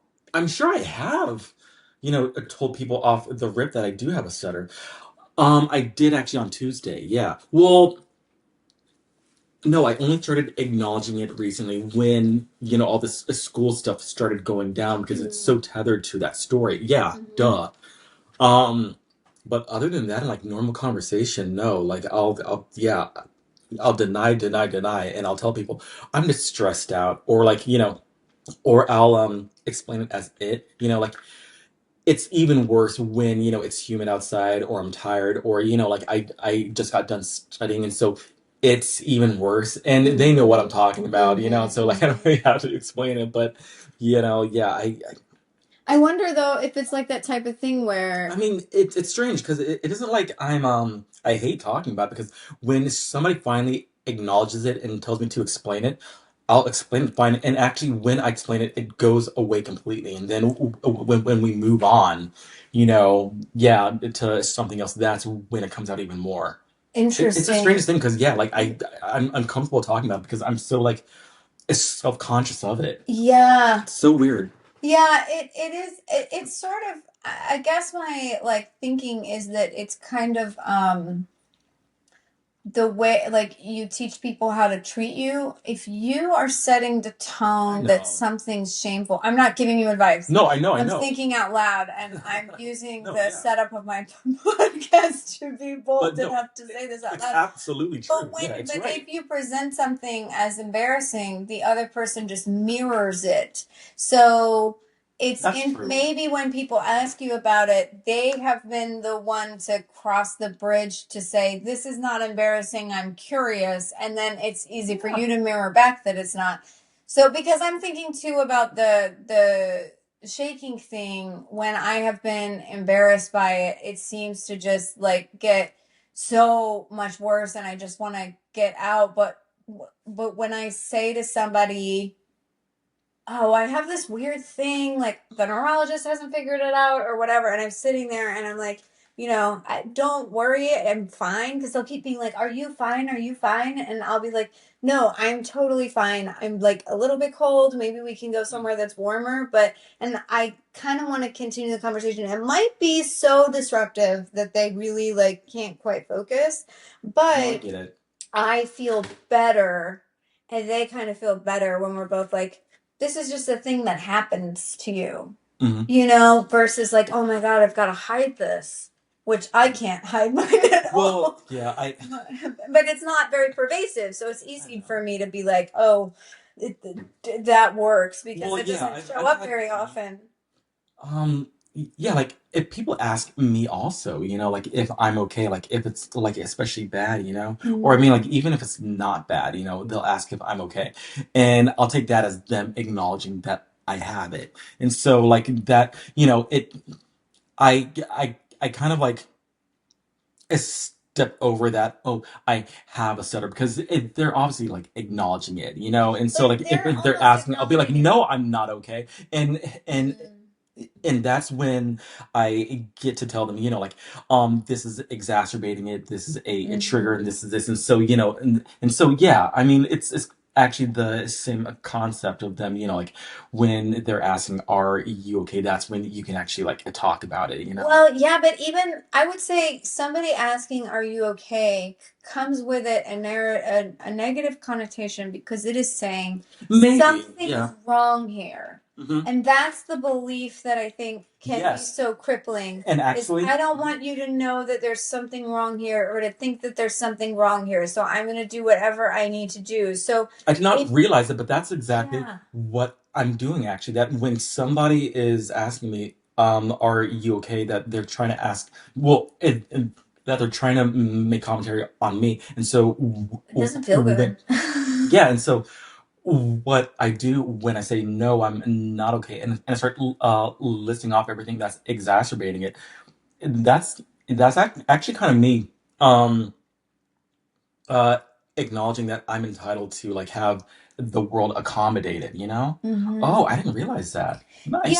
I mean, Good. yeah, Good. it's That for makes me me. proud of myself. Well, yeah, for me, I like however you can get it back to owning it rather than something's not okay with me and I can't deal with it. Like, Right. because that's the thing that, and it sounds like when they do that, which I would consider to be a negative thing, I would not encourage anyone to say, "Are you okay?" I mean, maybe if you're really, really concerned about I somebody, mean, but I'd it's ask like, still how can I help? Or like, yeah, but yeah, so maybe if it takes you off guard, but it is frustrating if somebody says it the first time and then I say yes, I'm fine, and then they keep asking and we can't get on with the I conversation. know. But but when you respond to them like what you're saying, you're taking ownership of it back again. Like this is in here. There are three of them. It belongs to me and I get to do what I want with it. Like that is very empowering in my experience. And so sometimes, like, if you're the one to say it first, if you choose to say something, it's you saying, "This is me, there are three of them, and this is how we're going to relate to it." You know what I mean? And that can help. Yeah. But I don't know. I mean, it just all depends on. But it's interesting to think about how when one presents something as there's something wrong here and I'm embarrassed about it, people often will reflect that. Oh yeah. Yeah, I know. Yeah. I But I mean, yeah, I can't no, even no. I talk to mean it like I was because it's thinking not something I have to live with. But no, I mean that too. Like I was thinking about my experiences in high school and like hiding the fact that I'm gay. Like yeah. I genuinely everybody knew, and I mean they gave me help, but I genuinely feel like if I came out and took ownership of it, then it would ease off. Hmm. Just by that much more, and people would start engaging me by I don't know, like more curiosity of like how to engage it than like straight up bullying. Mm-hmm. Yeah. Because you're saying like this is something that people one's demeanor is saying this is something that is worthy of being proud of in that situation. Well, it's And the it's other that person is also, like, but one "Oh, person I like. I will mirror that back," Yeah. you know? Well, I mean, But like I struggle with that. I mean, I think it's also a social thing too, because I mean, like, going back to it being gay, like when you're in the closet, you aren't acknowledging that you are gay, and so people, like how in straight culture, like homophobia is like just a general insult for each other, you know, like even though they knew that I was gay and they were really projecting that on me. If I took ownership of the fact that like I was gay at the time, if they bullied me, that would be straight up like, you know, hate speech and bigotry Yeah. and so I feel like I would have been protected on that front. I don't know how that would apply to a stutter because people don't take ableism as seriously as they do like racism or No. homophobia. Well, and it's hard because something like race or like let's say ethnicity, like where you come from, is has we were saying like or even being gay, there's a culture that's something that's turned into a culture where like Yeah. that's celebrated as positive, but a lot of things have a culture already that's a very positive thing, whereas it can be hard as the person with the disability to find what would be worthy of being celebrated, like where's the positive here. Right, like So it's hard to where's build a the culture culture, around the that, art, you know? which is an interesting, that community that you were talking about where they're like, well, that we just kind of love and accept our differences, like we don't have to come up with some kind of positive, but we've created a community and a It, culture. and so I met the chair of the oh my gosh, the Georgia chapter of the National Stutterers League or something like that. Yeah, so it's based out in Atlanta, and they have monthly meet and greets actually. Yeah, they call each other their Stamily, but I mean, like you know, Stanley, what is? Oh, a that makes Stamily, sense. yeah. Yeah. No. No, no, yeah, yeah. I was like, that's adorable. That's really No, cute. yeah, but when my ex and I were traveling, we met the chair and we met his girl a friend also at the time and we met at like some restaurant and you know like we were talking about taking cruises and everything but no what we were talking about earlier you know like he's such a great guy and he's so much fun but you know I noticed too that he's like also very like soft spoken you know and so or I mean like it that could have just been his personality because like we follow each other too on Facebook and you know like well I mean this has been like over a year or two since like I like a touch base with him but he's such an interesting guy like he travels he eats like great food all the time and you know he shares that he has a very like robust life too you know and so I would like to meet like everybody else in that league too because again like I don't meet like any other other and I mean like the ones who I have are kind of maladjusted, you know? I Hmm. mean, like, I would like to know that I'm not a unicorn because it Yeah. is isolating, you know? I had, again, very, very tangential, but related No, to my Crohn's, right. I had joined a Cedar Sinai in LA is an Oh, yeah, no. incredible institution. I was Yeah, able to yeah, be no. cared for there, and Whoa. they have social workers that come in on every visit and check in with you and put you in touch with resources. And anyway, they got me to join a support group, and that was life changing because I also joined another support group for something else that was situational. And in those moments, it's this like complete lack of aloneness, like because people are talking about things that you struggle with and you think you're the only one, and that feeling is crushing. And there's also It's such a stabilizing people, feeling hearing that, you know, you're not yeah. alone and And it's so stabilizing. there are always going to be people that are like really poorly in the group, but there are a lot of people who are doing really well. And when I heard people who had like had their colon removed or some of these worst fears of mine, they were like, "Oh yeah, I'm an actor, and I whatever, and I just have to adjust how I do blah blah blah." And some, and you know, I know things could come back, but like, they were living their lives. They go for runs. I didn't even. I was like, people are exercising. Like, there. It was really impactful. So it's interesting. Yeah, I think any form of community is so helpful. It's so helpful. Yeah. Wow. We've really covered a lot. It's Do we have any nice more to end questions on. here? Do we have any more? You're really going to study our little thing. Mm, I don't know mine. I mean, Yeah, this is it. you did. Because Yeah, there's the and I mean, last like, I didn't even, one like, that, look at, oh, yeah? how do you think my relationship to it has changed over the years? But we've talked about that a Yeah, lot. exactly. And, So like, we we did talked it, about, like, guys. everything. We didn't even, like, have the Q&A. We were Oh just my talking. God. This episode is almost 2 hours long. I didn't even It is notice. our longest one, and I'm going We to were keep eating every and we were. minute of it. And that is so amazing because It was the longest one. the longest one with the person who has a speech A impediment. stutter, right? Because I'm a stutter. No, that's not why. I was thinking that you're so verbose that you talk anyway that I was like, that's cool. But I was not thinking that. All right, Lavon. Spit it out.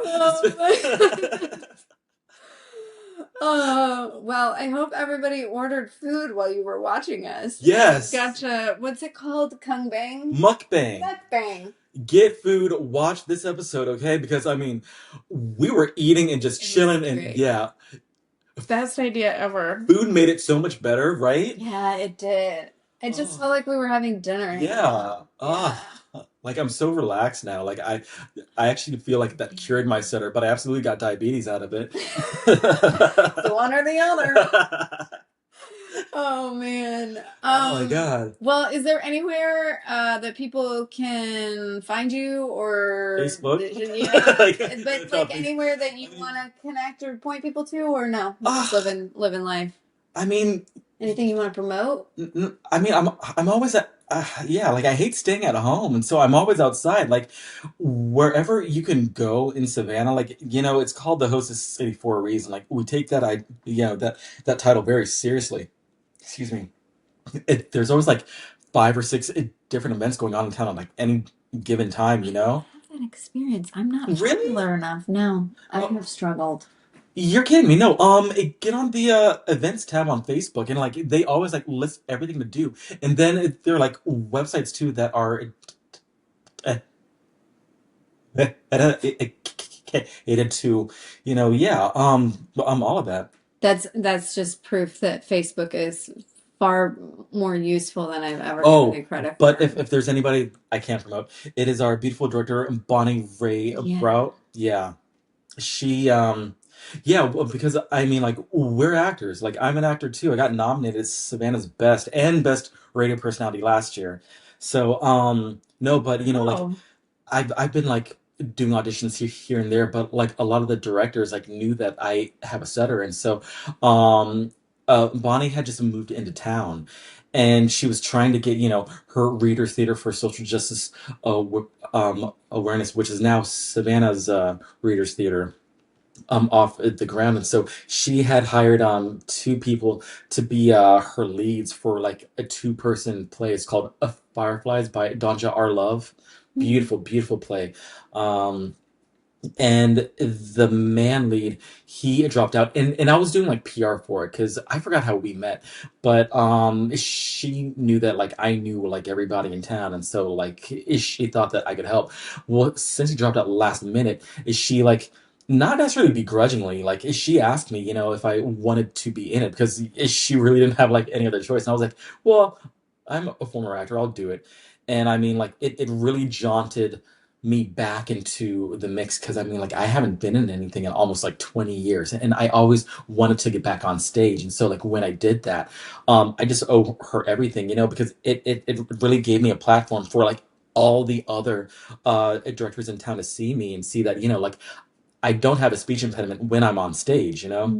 Yeah, like she really gave me my true passion back, because I mean like I've been acting since I was like in the 5th grade, and people have always like been amazed that like I don't stutter when I'm on stage, but yeah, like that kind of fizzled out when I moved to America, and people like started to get to know me and like knowing that I have a speech impediment, and so nobody would give me an opportunity. She did, and so check out Savannah's Readers Theater and the wonderful performances that they do. Like a lot of it is I mean, yeah, a lot of it is social justice awareness, but a lot of her performances, like the vast majority of them, there's a heavy emphasis on supporting women in leadership, and um, the harmful ramifications of when they do not get that support. It hurts everybody, you know? And I Mm. think that's such an important theme. Like, even to this day, we see it all the time, you know? Mm. Yeah, so check her out. Bonnie Ray Brault and the Savannah's Readers Theater. That's who I want to promote here. As well as um Becca and her podcast. This has been like an incredible experience for me because, as I was telling her, I've never like held an interview about my speech impediment ever. I've held an interview about everything else, you know, black, Korean, gay. Yeah, I've always been so self-conscious and so ashamed of my speech impediment. This has been a space for me, and to really speak on this, and I have a lot of faith that, you know, this is going to like help other stutterers too in some capacity. I promise I'm very well adjusted, and so yeah, just listen to me. um yeah, thank you, Rebecca. Thank you. I always love like, I just feel like our friendship has deepened so much. Yeah, I feel so so have close I feel so to close to you right now. Oh my God. you. Oh,